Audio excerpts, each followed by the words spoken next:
Hello friends, आज हम पढ़ेंगे आर्टिकल 41, 42, 43, 44 एंड 45। इससे पहले हम पढ़ चुके थे, अब इसके आगे पढ़ेंगे। ओके, स्टार्ट करें।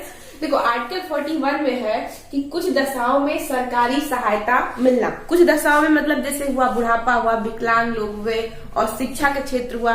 बुढ़ापे में आप लोग देखते हो कि वृद्धा पेंशन मिलता है ना, वृद्धा पेंशन मिलता है। जो लोग विकलांग रहते हैं उनको साइकिल वगैरह अलग से मिलती है, छूट भी मिलती है। बहुत सारे विकलांग लोग के लिए अलग व्यवस्था होती है। शिक्षा के क्षेत्र में छूट मिलती है। तो कुछ ऐसी दशाएं होती हैं। तो ये 41 में क्या है कि कुछ दशाओं में सरकारी सहायता प्राप्त होना या मिलना। सिंपल है। 42 में क्या है? 42 में है न्याय संगत मनोचित दशाएं और प्रसूति काल। अगर आप इसको देखोगे तो मतलब इंपॉर्टेंट है। अगर आप इसको जैसे 3 चीजें इसमें दी गई है, तीनों चीज को अगर आप अच्छे से एक्सप्लेन करके पढ़ोगे तो ज्यादा अच्छा रहेगा। न्याय संगत का मतलब क्या हुआ? न्याय संगत का मतलब हुआ, मैं कोशिश करूंगी कि आपको जितना एक्सप्लेन करूं सब कुछ समझ में आए। जैसे मेरे को समझ में आए वैसे आपको भी समझ में आए। न्याय संगत का मतलब हुआ कि जिसकी जितनी औकात हो, मतलब औकात मतलब क्या? लेवल। जिसका जो लेवल हो आप उसी लेवल के हिसाब से उसको काम दे।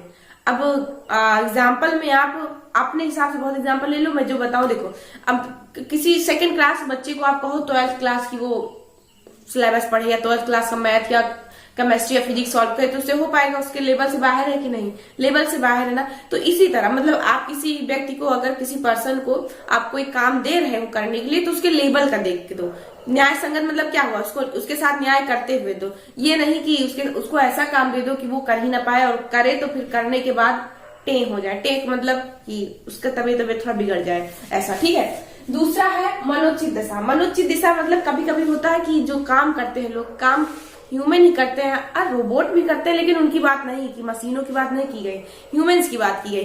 तो जैसे लोग कभी कभी काम करते करते थक जाते हैं, या उनको किसी कोई परेशानी आ गई। मान लो कोई एक इंजीनियर है, अब वो काम कर रहा है, अब उसको टाइफाइड हो गया, तो आप उससे कहो नहीं तुम काम पे आओ, तुमको टाइफाइड हो गया तब भी तुम काम करने आओ, वेतन लेते हो तो काम करने पे आओ। तो ऐसा नहीं। अगर कोई काम कर रहा है और मनोचित दिशा, मनोचित मतलब उसके मन दिमाग या ऐसे कुछ तबीयत खराब हो गई, तो आप उसको छुट्टी भी दोगे, उसका वेतन नहीं काटोगे। ये सब आर्टिकल 36 से 51 में है, मतलब डीपीएसपी में है। ये सब एक रूल है, फंडामेंटल राइट के जैसा ऐसा रूल नहीं कि ये चीज आपको मिलना ही चाहिए। आपको ये पहले समझ लेना चाहिए। आर्टिकल 36 में क्या कहा गया है? राज्य की परिभाषा। और आर्टिकल 36 बार 37 में क्या कहा गया है कि ये सब चीज न्यायालय में नहीं जा सकता। मतलब आप इस पे इन्फोर्सेबल नहीं है, आप इस पे फोर्स नहीं कर सकते कि इसको मुझे चाहिए ही चाहिए। ये सब समझ लेना, स्टार्टिंग में पहले बता दिए थे। तो ये सब चीज लिखी है, ये जरूरी होता है। सबको चाहिए कि हर एक पर्सन को ऐसा मिले, क्योंकि पर्सन ही तो काम करता है, ह्यूमन ही तो काम करता है, तो उसके हिसाब से तो काम करना चाहिए ना। तो मनोचित दशा अगर किसी की खराब है तो उसको छुट्टी दे देनी चाहिए। ऐसा अक्सर गवर्नमेंट जॉब में होता है, प्राइवेट जॉब में नहीं होता। प्राइवेट जॉब में चाहे जैसे हो, अगर तुमको आना है तो आओ, छुट्टी लेना है तब नहीं, तनख्वाह मतलब कट जाएगी तुम्हारी, वो अलग मैनेजमेंट है। लेकिन गवर्नमेंट जॉब में मिलती है, छुट्टी मिलती है। मनोचित दिशा जब खराब हो जाती है, काम में कोई मेंटल हो जाएगा तो काम करने आएगा तो काम चलेगा क्या? उल्टा सीधा इधर उधर कर देगा, सारा किराए पे पानी फिर जाएगा, तो क्या मतलब निकलेगा? कुछ नहीं निकलेगा। तो इसीलिए मनोचित दिशा में छुट्टी भी देनी जरूरी है, देना भी चाहिए। ओके। उसके बाद क्या है? प्रसूति सहायता। प्रसूति सहायता आपको वर्ड से ही पता चल रहा हो कि फीमेल वुमेन से रिलेटेड है। वुमेन से रिलेटेड क्या? जब वुमेन्स प्रेग्नेंट वगैरह होती है, अगर वो काम करती हैं, डिलीवरी का समय होता है, तो रूल है, कॉन्स्टिट्यूशन में रूल है कि डिलीवरी के 3 महीने पहले, 6 महीने नहीं, 3 महीने पहले उनको छुट्टी दे दी जाए, और डिलीवरी के बाद 3 महीने बाद उनको छुट्टी दे दी जाए। मतलब कुल मिला के 6 महीने की छुट्टी उनको डिलीवरी के समय देनी चाहिए, प्रसूति काल के समय देनी चाहिए।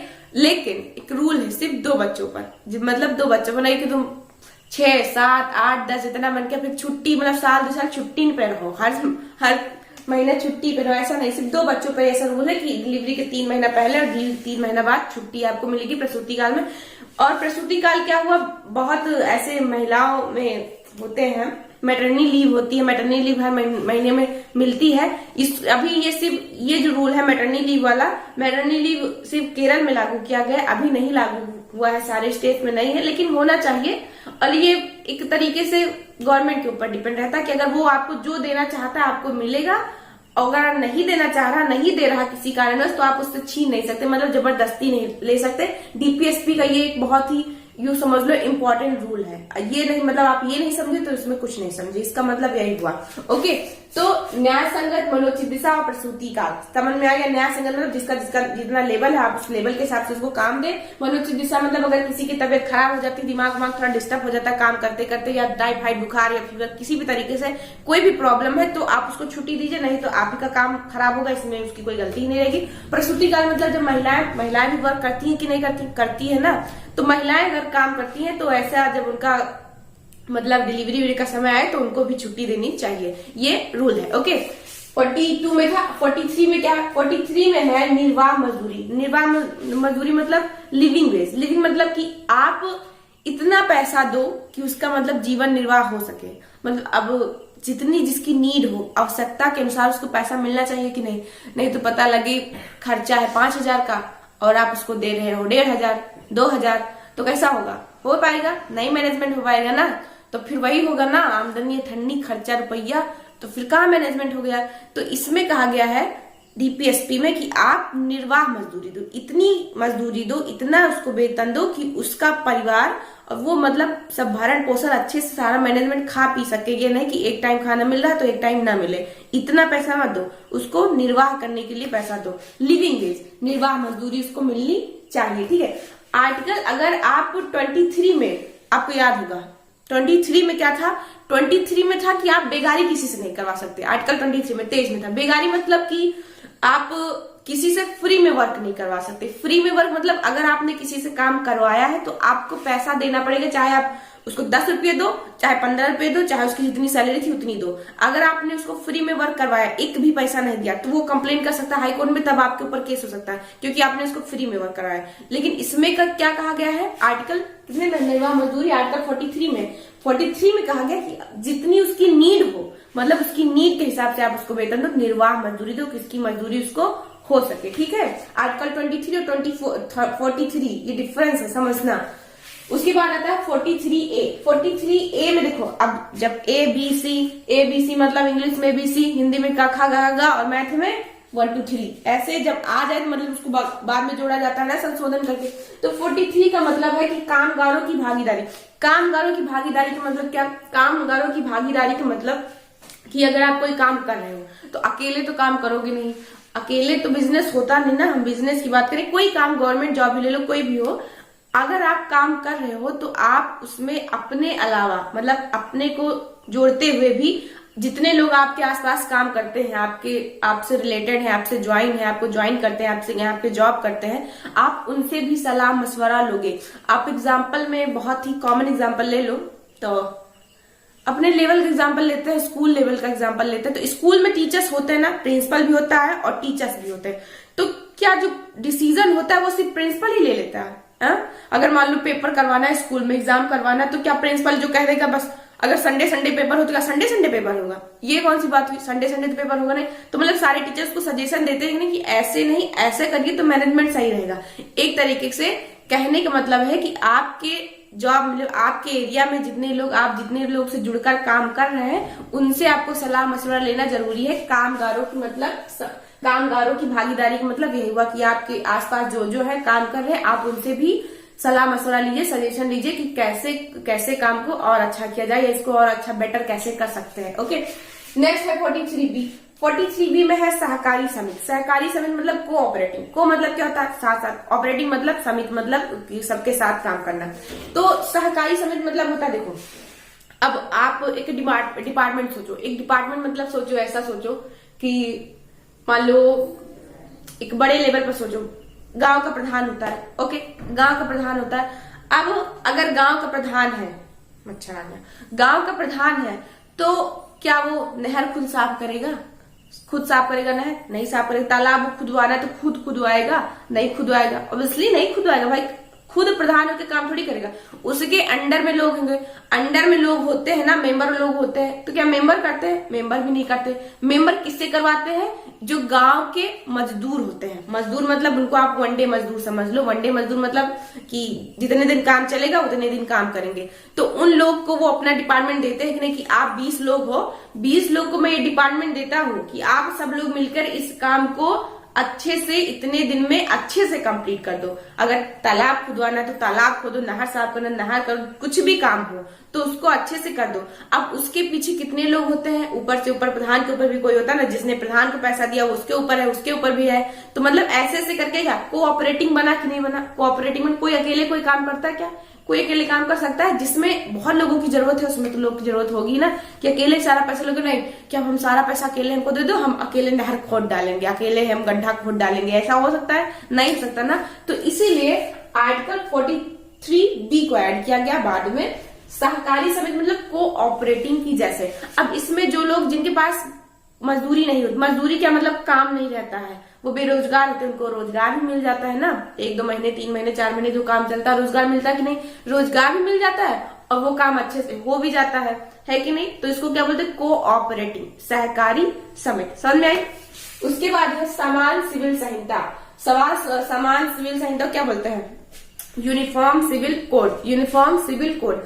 अब इसका देखो, अगर आप इसको स्पेशली पढ़ोगे आर्टिकल 44 समान सिविल संहिता, इसको आप पढ़ोगे तो बहुत ब्रीफ में है, बहुत ब्रीफ में है। मैं आपको थोड़ा सा कट करके बता दूं कि इसमें क्या आता है। जैसे शादी हुई, शादी मतलब विवाह हुआ, शादी हुई, तलाक हुआ और एडॉप्शन हुआ, गोद लेना हुआ, इस तरह का जो मैटर होता है वो इसमें आता है समान सिविल संहिता में, यूनिफॉर्म सिविल कोड में। अब जैसे रूल्स है हिंदू, अब इंडिया में एक ही कास्ट के लोग तो रहते नहीं, एक ही कास्ट के लोग रहते, एक ही धर्म के लोग रहते नहीं, एक ही धर्म के लोग रहते ना, बहुत सारे रिलीजियस लोग रहते हैं, हिंदू रहते हैं, मुस्लिम रहते हैं और पारसी भी रहते हैं, बहुत सारे लोग रहते हैं और सबका अलग अलग रूल है। और आर्टिकल 25 में क्या कहा गया है कि किसी भी जाति के लोगों की जो जिनका धर्म होगा, जात धर्म क्या मतलब, जैसे मुस्लिम लोग ताजे रखते, हिंदू लोग पूजा करते, तो किसी भी तरीके से क्षति नहीं पहुंचाई जाएगी कि नहीं कि हाँ इसको इनके जाति को उनके रीति रिवाज को खत्म कर दो। आर्टिकल 25 में कहा गया है। तो उसी से रिलेटेड क्या होता है कि जैसे अभी आपने क्या रिसेंट नहीं है न्यूज, काफी पुरानी तलाक वाली न्यूज है नहीं कि हाई कोर्ट सुप्रीम कोर्ट से क्या हुआ, तलाक को हटा दिया गया कि नहीं, उसको मैनेज कर दिया कि नहीं। अब इसमें मुस्लिम लोग भड़के थे कि नहीं शरीयत में रूल कुछ दूसरा है, शरीयत में रूल दूसरा है। और आर्टिकल 25 में कहा गया है कि आप कॉन्स्टिट्यूशन में कहा गया है कि आप किसी भी तरीके से किसी भी जात के लोगों के धर्म को आप क्षति नहीं पहुंचा सकते, कि उनके रीति रिवाज को क्षति पहुंचा सकते। तो शरीयत में ऐसा लिखा है, शरीयत मुसलमानों का रीति रिवाज है, तो आप तलाक को क्यों हटवा रहे हो, तलाक तो ऐसे लिखा है शरीयत में, शरीयत मुस्लिमों का एक ग्रंथ है ना, उसमें उनका रूल अलग होता है शरीयत। तो ऐसा कहा गया। लेकिन ये भी कहा गया है कि आप किसी भी तरीके से, आर्टिकल 13 में कहा गया है कि आप किसी भी तरीके से मतलब किसी भी जात के ऐसा रीति रिवाज नहीं होना चाहिए जो किसी भी एक पर्सन के, एक व्यक्ति के हर्ट करता हो, व्यक्ति को नुकसान पहुंचाता हो या उसको एक तरीके से प्रॉब्लम करता है। जैसे तलाक वाला रूल था, तलाक में महिलाओं को एक तरीके से देखा जाए तो प्रॉब्लम थी कि नहीं थी ना। लड़के लोग अपने आप को बहुत स्मार्ट समझते थे, मतलब अपना लड़के हैं तो 4-5 शादी कर ले, वो चलेगा मनी वाली चलेगा। लेकिन एक वुमेन अगर 4-5 लोगों को साथ में रख ले, मतलब 4-5 लोगों के साथ एडजस्ट हो जाए तो चलेगा, नहीं चलेगा। तो इसीलिए उसको कहीं ना कहीं वुमेन्स उसमें प्रॉब्लम में थी, इसलिए उसको मैनेजमेंट करके हटा दिया गया। तलाक को हटाया गया कि नहीं हटाया गया। तो ये सारे जो मैटर होते हैं, शादी के विवाह, शादी के होते हैं, तलाक के होते हैं, डाइवोर्स के होते हैं, एडॉप्शन मतलब गोद लेने का जो मैटर, गोद लेने का रूल होता है कि अगर आप अगर गोद ले रहे हो तो आप अपने से 21 साल छोटे बच्ची चाहे लड़का लो चाहे लड़की लो, 21 साल छोटा होना चाहिए, ये रूल है। 21 साल छोटे लड़के लड़की को गोद ले सकते हो, ये अडॉप्शन का रूल मीन्स इस सब का जो रूल्स है, मैटर है, जो कानून है, वो आता है आर्टिकल 44 के सिविल समान संहिता में, यूनिफॉर्म सिविल कोड में। शादी हुआ, फिर से मैं बता रही हूँ, शादी हुआ, एडॉप्शन हुआ, डाइवोर्स हुआ, लाइक दैट, इस तरीके से। ओके, तो 41, 42, 43, 44 और 45 में अच्छा क्या 45 नहीं बताया, भूल गए, सॉरी। 45 में है 6 to 14 एज के। देखो 45 अब है नहीं, अब डीपीएस में 45 नहीं। जैसे कि फंडामेंटल राइट में क्या हुआ था कि एक कानून को हटा दिया गया था, नहीं 19F को हटा दिया गया था ना, एंड कि उसका संपत्ति का अधिकार को हटा दिया गया था, वैसे इसमें से 45 को हटा दिया गया है। डीपीएसपी से 45 को हटा दिया, इसमें है नहीं, मैं बता रही हूँ ऐसे। 45 में क्या था कि 6 से 14 साल के जो बच्चे होंगे उनका गवर्नमेंट ध्यान रखेगी शिक्षा मतलब प्राथमिक शिक्षा का, कि उनका कैसे उनको शिक्षा दी जाए, फ्री में शिक्षा दी जाए 6 से 14 साल के बच्चों को। अब 6 से 14 साल तक बच्चों को, 6 से 14 साल के जो बच्चे होंगे उनका एजुकेशन का ध्यान रखेगी। प्लस अब बताओ 6 से 14 साल के बच्चे को, मान लो यहाँ पे मैं लिखूं 6 से 14 साल के बच्चे इधर है तो उनका एजुकेशन पे ध्यान दिया जाएगा। अब उससे पहले कौन ध्यान देगा, मतलब 0 से 6 साल तक, मतलब छोटुआ मतलब जो छोटे बच्चे होते हैं उनका कौन ध्यान देगा, तो उनका भी सरकार ध्यान देगी। 0 से 6 साल तक बच्चे का हेल्थ पे ध्यान दिया जाएगा, और फिर जब वो 6 से 14 साल तक हो जाएगा तो उसके एजुकेशन पे ध्यान दिया जाएगा। ये काम गवर्नमेंट करेगी। ये पहले डीपीएसपी में था। अब डीपीएसपी में क्या रूल था कि अगर गवर्नमेंट अपने मन से चाहे दे चाहे ना दे, आपको अगर देती है तो आपको लेना है, अगर नहीं देती तो आपको संतोष करना, संतोषम परम सुखम, लाइक दैट, तो आपको संतोष करना। लेकिन आप उस पर डिबेट नहीं कर सकते, आप उसको कोर्ट में नहीं ले जा सकते, इसीलिए इसको हटा दिया गया। अरे भाई, अब जिसका लेवल नहीं अच्छा है, लेवल अच्छा नहीं मतलब जिसके पेरेंट्स अच्छा कमाते खाते हैं, तो क्या उसका बच्चा नहीं पढ़ना चाहिए? बताइए, उसका बच्चा नहीं पढ़ना चाहिए? उसका भी बच्चा पढ़ना चाहिए ना। तब उसके पास वो मान लो फंक्शन, उसके पास वो चीज फैसिलिटीज नहीं है कि वो उसको पूरा दे सके, पढ़ाई दे सके, अच्छा खाना पीना दे सके, तो उसके बच्चे का डेवलपमेंट रुक जाएगा कि नहीं? तभी तो लोग कुपोषित हो जाते हैं। तो 0 से 6 साल तक बच्चों को, आपने देखा होगा दरिया वरिया मिलती है ना, दरिया इस समय तो काफी अच्छी फैसिलिटीज, दरिया मिलती है, घी मिलती है, रिफाइंड मिलता है, सब कुछ मिलता है, एवरीथिंग मिलता है। बस अच्छा सा आप पहुंच होना चाहिए और वहां परमानेंट आप जाओ, सब चीज मिलेगा। 6 से 14 साल के बाद आपको शिक्षा भी मिलेगी, अच्छी से अच्छी शिक्षा मिलती है, अगर टीचर अच्छे हो तब। बात टीचर की है। अब गवर्नमेंट सरकार खुद तो पढ़ाने आती नहीं, अब मैम लोग आके फोन चलाए, वो बात अलग की है, ठीक है। तो 6 से 14 साल के बच्चों को शिक्षा, और 0 से 6 साल के बच्चों को, मतलब यू मीन कह सकते हो आप 0 से 14 साल तक जो बच्चे होंगे उनकी डेवलपमेंट की जिम्मेदारी गवर्नमेंट की होती है, एक तरीके से एजुकेशनल और हेल्थ को लेकर, ये चीज को लेकर। ये पहले 45 में था, लेकिन इसमें एक डीपीएसपी का रूल है कि इस पे कोई फोर्स नहीं कर सकता, इसलिए ये जरूरी है ना, इसलिए इसको हटाकर कहाँ रख दिया गया, 45 को हटाकर उसमें फंडामेंटल राइट में रख दिया गया। ओके, तो आपका ये हो गया 41, 42, 43 और 44, 45 रिवीजन कर लिए। 41 में क्या है, 41 में है कुछ दशाओं में सहायता मिलना। मैं आपको एक ट्रिक बताती हूँ, 41, 42 और 43 के एकदम इजीली आ जाएगा। छोटी सी देखो यहाँ पे, मैं इसको थोड़ा इरेज कर देती हूँ, कुछ है वही इरेज करने के लिए हाथ से यूज करते। दा मा ना, ये छोटे बच्चों वाला है ना, दा मा ना दामन, ये मतलब ऐसे बोलते हैं, दा मा ना दामन, तो दा मा ना दमन। अब आप लोग क्या ट्रिक है, तो देखो, दा मतलब दशाओं, दा मतलब कुछ दशाओं, मा मतलब मनोचित दशाओं, और ना मतलब निर्वाह मजदूरी। दा मा ना दमन, ये तीनों आर्टिकल आ गए ना, कुछ दशाओं में, मनोचित दशाओं में और निर्वाह मजदूरी। कुछ दशाओं में सहायता मिलना, लाइक दैट बुढ़ापे में, और विधवा पेंशन, और वृद्धा पेंशन मिलता है, विधवा पेंशन मिलता है ना, शिक्षा में, और विकलांग लोगों को सहायता मिलना। कुछ दशाओं में सहायता हो गई। मनोचित दशाओं में सहायता मिला, तो मनोचित में आप सब एडजस्ट कर लो। मनोचित में मतलब जब आपका दिमाग, मतलब दिमाग नहीं, मतलब कि आप हेल्थली आप ठीक ना हो, फिजिकली आप फीलिंग गुड ना आ रही हो, तो आप मतलब आपको लीव मिलनी चाहिए, छुट्टी मिलनी चाहिए। मनोचित दशाओं में न्याय संगत, ये सब समझ लेना ना, मतलब निर्वाह मजदूरी में जितने में भरण पोषण हो सके उसको उतना आप वेतन दीजिए, बस इतना है। समझ में आया? ठीक, अच्छा लगे तो समझ लीजिए, नहीं तो अपने आप सजेस्ट करके बनाइए, बन जाएगा। ओके, तो ये हो गया आपका आज का आर्टिकल 41, 42, 43, 44 और 45। आई थिंक अच्छा लगा होगा, आई थिंक। और आप रिवीजन करिएगा, क्वेश्चन बनाइएगा, बिल्कुल क्लियर हो जाएगा, अच्छे समझ में आ जाएगा। चैप्टर बड़ा है, टॉपिक बड़ा है, इसलिए हम थोड़ा थोड़ा करके पढ़ेंगे और अच्छे से समझ में आएगा। थोड़ा थोड़ा पढ़ेंगे तो अच्छे समझ में आएगा। कोशिश रहेगी कि ये जल्दी से जल्दी कंप्लीट हो जाए और हम आगे को बढ़ जाए। Okay, thank you. दिवाली आ रही, happy Diwali. Thank you, take care, bye.